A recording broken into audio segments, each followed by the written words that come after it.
India has over 1.2 billion people, but just over 30% of the population lives on less than $1.25 a day.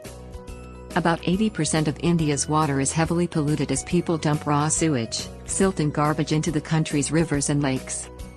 More than 1.5 million children die each year from diarrhea in India. Experts predict that by 2030, 40% of India's total population could lose access to clean water sources. So how can India's water pollution get out of hand, and how can Indians reverse the damage? It is estimated that by 2030, 600 million Indians could live in slums as the population steadily increases. Because of this, the tanker mafia stands out. The tanker mafia are business owners who own septic tanks that illegally sell water from lakes, wells and groundwater. They charge about $50 for 1,000 liters, not affordable for most Indians. The consequences of India's poor water quality. Around 70% of wastewater goes untreated in each day. More than 40 million liters of wastewater flows directly into India's lakes, rivers and ocean.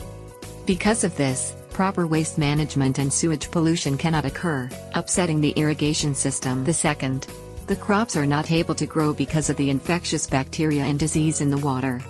The third, poor infrastructure and lack of sanitation management result in 38 million Indians suffering from water-related diseases such as typhoid, cholera and hepatitis each year.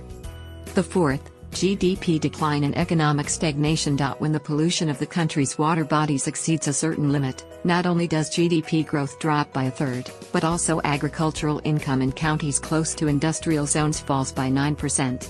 It is currently estimated that the medical cost of treating waterborne diseases is nearly $9 billion annually.